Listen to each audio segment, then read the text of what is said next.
The Louvre was not defeated by force, brilliance, or chaos. It was defeated by routine. On an ordinary Paris morning, while tourists queued and guards followed muscle memory, two men rose silently toward the second floor of the most famous museum on Earth, wearing nothing more suspicious than reflective vests and confidence. No alarms screamed. No one intervened. No one even asked why they were there. 8 minutes later, millions of dollars in French crown jewels were gone, and the world's most celebrated symbol of security had been breached without a single shot fired. This wasn't a smash and grab. It wasn't luck. It was a perfectly rehearsed demonstration of how modern systems fail, not at their weakest points, but at the moments they trust themselves the most. Because the truth is uncomfortable, the Louvre didn't lose control when glass shattered or alarms rang. It lost control long before that when vigilance quietly gave way to familiarity. This story isn't about thieves in masks or jewels behind glass.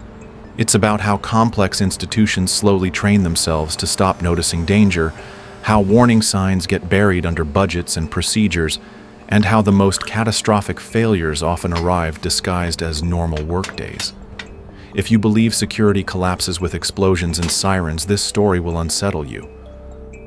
Because what happened at the Louvre proves something far more dangerous: that the greatest vulnerabilities in any system are invisible, silent, and standing right in front of us, waiting for the moment no one is paying attention. The Louvre projects certainty. Stone walls, guarded entrances, centuries of authority compressed into a single silhouette on the Paris skyline. To the public, it feels permanent, invulnerable, finished. But security professionals know a different truth. Permanence is not strength, it is complexity. And complexity is where failure hides. The Louvre is not one building designed with one philosophy of protection. It is a structure assembled across nearly 1,000 years each century, adding corridors, windows, staircases, and compromises. Medieval foundations support Renaissance expansions. Modern galleries are stitched into geometry never meant to carry cameras, sensors, or rapid response units. Because the Louvre is a protected historical monument, many of the tools used to secure modern targets simply cannot be installed. Glass cannot be replaced at will. Exterior walls cannot be reinforced freely. Surveillance coverage is shaped not by best practice, but by what preservation law allows. What results is a system that looks formidable from the outside, yet internally operates with known blind spots, areas where visibility is limited, response time is slow, and assumptions quietly replace verification. Over time, those assumptions harden into culture. Guards learn which alarms usually mean nothing. Supervisors learn which alerts can wait. Administrators learn which upgrades are too expensive, too disruptive, too politically inconvenient. None of this happens suddenly. It happens gradually, invisibly, through years of budget negotiations, staffing reductions, and procedural shortcuts that never trigger disaster until one day they do. The danger isn't negligence, it's normalization.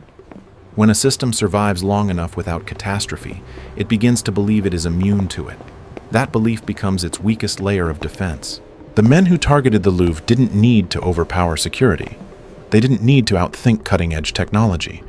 They only needed to understand the gap between how the institution saw itself and how it actually functioned. They studied where history restricted change, where routines dulled alertness, where responsibility diffused just enough for no single person to feel urgency. In systems like this, failure doesn't arrive with violence. It arrives quietly, carried on the back of familiarity, waiting for the moment when everyone assumes someone else is watching. Long before crown jewels vanished in daylight, the Louvre had already been warned and then allowed itself to forget. In 1911, the museum suffered a theft so simple it bordered on absurd. The Mona Lisa was lifted from the wall and carried out under a coat unnoticed until hours later. There were no drills, no alarms, no brilliance involved, just familiarity and trust. At the time, the outrage was global. Newspapers flooded Europe with the image of the missing painting, transforming it into a cultural icon overnight. But institutions like people process trauma selectively. Over the years, the embarrassment softened into legend, the failure reframed as a historical curiosity rather than a systemic warning. The Louvre responded with symbolic changes, not structural introspection. Procedures were written. Ceremonies of security were performed. and gradually confidence returned, not because the risk disappeared, but because time had passed without consequence. This is how patterns repeat, not through ignorance but through reinterpretation. The lesson of 1911 was not internalized as this can happen again, but as this was an exception, and exceptions are comforting. They allow systems to believe in their own narrative of progress, to assume that modernity itself is a shield. But security does not fail at the moment of intrusion. It fails when memory erodes, when vigilance becomes routine, when past disasters are archived instead of examined. The Louvre became a place that remembered its history but not its vulnerability. And that distinction matters, because the conditions that allowed the Mona Lisa to disappear never truly vanished. They were simply buried beneath decades of institutional success. By the time the modern heist unfolded, the museum wasn't unprepared because it lacked technology or intelligence. It was unprepared because it had learned quietly and confidently to believe that history does not repeat itself, especially not to institutions that consider themselves untouchable. By the time the glass began to cut, the heist was already more than halfway complete. Everything that mattered had happened earlier, in planning rooms and rehearsals, in the quiet confidence of knowing exactly how long the system would hesitate before reacting. Precision was the weapon. The truck's position wasn't chosen for convenience, but for invisibility, parked on a public road where authority dissolves into ambiguity. No cones, no barriers, no reason for anyone to intervene. The hydraulic lift rose smoothly, unremarkable, almost boring, carrying two men who looked indistinguishable from routine maintenance workers. That illusion was the final layer of security to be defeated. Battery-powered angle grinders sliced into historic glass, not designed to resist modern tools, sending vibrations through a building that had survived revolutions, but not lithium-ion technology. An alarm triggered, but alarms don't stop. Crimes, they start conversations. And conversations take time. Inside the control room, the signal lacked specificity. No clear camera feed. No precise location. Just noise demanding interpretation. While the system tried to understand what it was seeing, the thieves were already moving. Inside the gallery, their behavior revealed the truth of the operation. There was no searching, no debate, no second guessing. They went directly to predetermined cases, striking only what had been calculated in advance. This was not about beauty or history. It was about liquidity. Pieces chosen for how quickly they could be dismantled, melted, stripped of identity. They ignored the most famous gem in the room because fame is friction. Recognition is risk. Speed mattered more than value. Guards arrived, scattered, unarmed, trained to manage crowds rather than confront power tools. Their role in that moment was not intervention, but documentation. Watching a crime unfold, that procedure had not prepared them to stop. Visitors filmed, glass shattered, time compressed. 7 minutes after entry, the operation reversed itself. The same window, the same lift, the same street that had welcomed them moments earlier. In the scramble to escape, one crown slipped and fell, abandoned without hesitation. Even mistakes had boundaries. At street level, scooters waited. No dramatic chase. No sirens cutting through the air in time to matter. By the 8th minute, the thieves were gone, dissolving into a city that never realized it had just been breached. What makes this moment unsettling is not how fast it happened, but how calmly. This was not chaos exploiting weakness. This was discipline exploiting certainty. The Louvre was not overwhelmed. It was outpaced by a plan that understood the system better than the system understood itself. At first, the investigation followed the familiar script. Organized crime, international buyers, professional thieves operating on commission.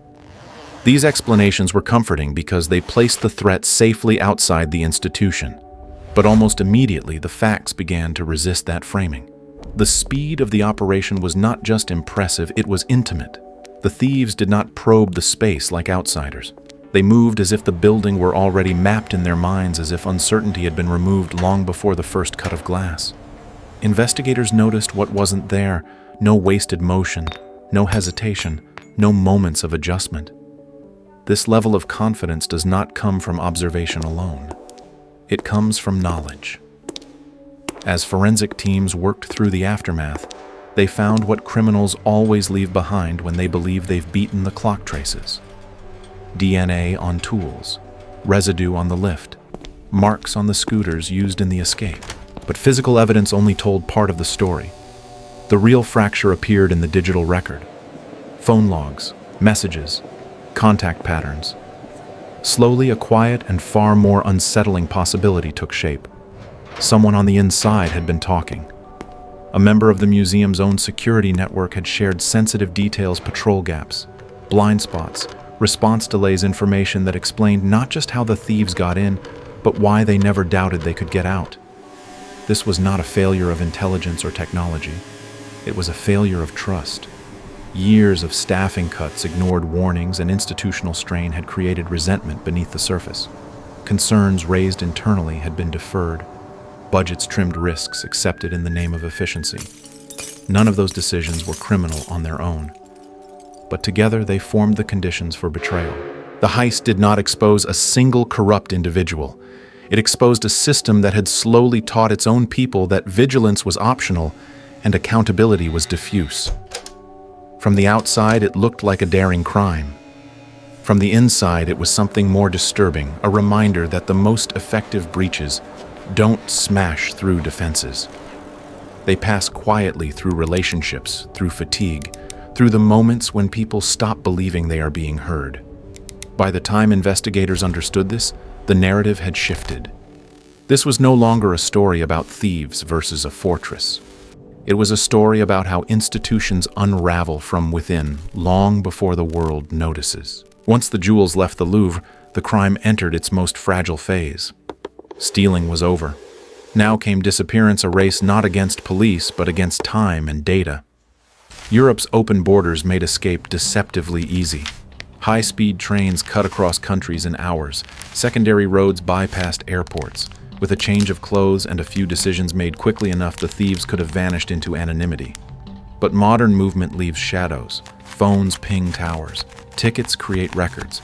Patterns accumulate even when people believe they are improvising. Investigators didn't chase cars or flood streets with sirens. They watched screens, travel data, location histories, communication graphs. The net tightened quietly, almost politely. Within days, one of the primary suspects appeared in a place that should have meant safety, an airport terminal, moments from leaving the country. Instead, it became the end of his flight. Others followed just as mundanely, intercepted, not in dramatic raids, but in ordinary spaces where no one expects consequence, in lines at entrances during routine life, continuing as if nothing had happened. That ordinariness is what stripped the myth from the heist. There was no cinematic last stand, no high-speed pursuit through city streets. Just a series of small, irreversible moments where options closed one by one. Legal constraints added pressure of their own. Investigators had narrow windows to act, limited time to justify detentions, forced to balance the risk of alerting accomplices against the danger of letting suspects disappear. Every hour mattered. When arrests finally came, they arrived almost anticlimactically, like punctuation at the end of a sentence already written. The operation that had unfolded with such control collapsed not through violence or betrayal, but through accumulation of data, of movement, of human error. What remained unresolved even as handcuffs clicked shut was the question that mattered most. The suspects were in custody. The system had responded. But the jewels were still gone, and with every passing hour, the odds of their return diminished toward zero. The jewels never came back, not because investigators failed, but because the crime had already reached its final phase long before the arrests were made. Within the first 48 hours, experts believe the pieces were dismantled beyond recognition, diamonds separated from settings, gold melted down, history reduced to raw material. This is the quiet ending most people don't imagine when they think of theft. No dramatic recovery, no triumphant return to the display case, just absence. What was once protected by glass and legacy now exists only as memory and weight on a balance scale. In the weeks that followed, the Louvre tightened procedures, audited internal systems, and reassured the public. Museums across the world quietly reviewed their own vulnerabilities. Officially, the case moved toward closure. Psychologically, it never did. Because the most disturbing outcome was not the loss of the jewels, but the clarity of the lesson they left behind. This was not a failure of technology or manpower or even intelligence. It was a failure of attention. A system that survived for centuries learned to trust itself too much. It learned to believe that familiarity equaled safety, that history itself was a shield. The heist stripped that illusion away.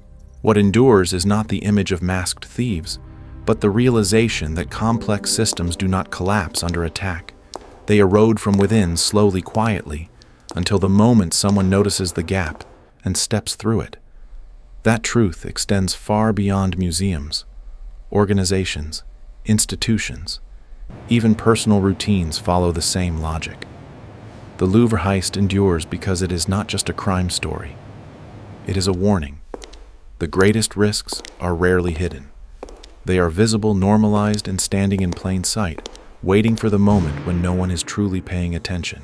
The Louvre heist is remembered not because it was loud, violent, or chaotic, but because it was quiet, and that should concern us. It reminds us that the greatest failures in society rarely arrive as sudden disasters. They grow slowly inside routines we stop questioning and systems we assume are watching for us. Whether in institutions, workplaces, or our own lives, attention erodes long before collapse becomes visible.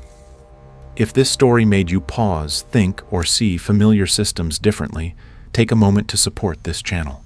Like the video, share it with someone who values depth over headlines, and subscribe for more investigative stories about how systems fail and why noticing early still matters.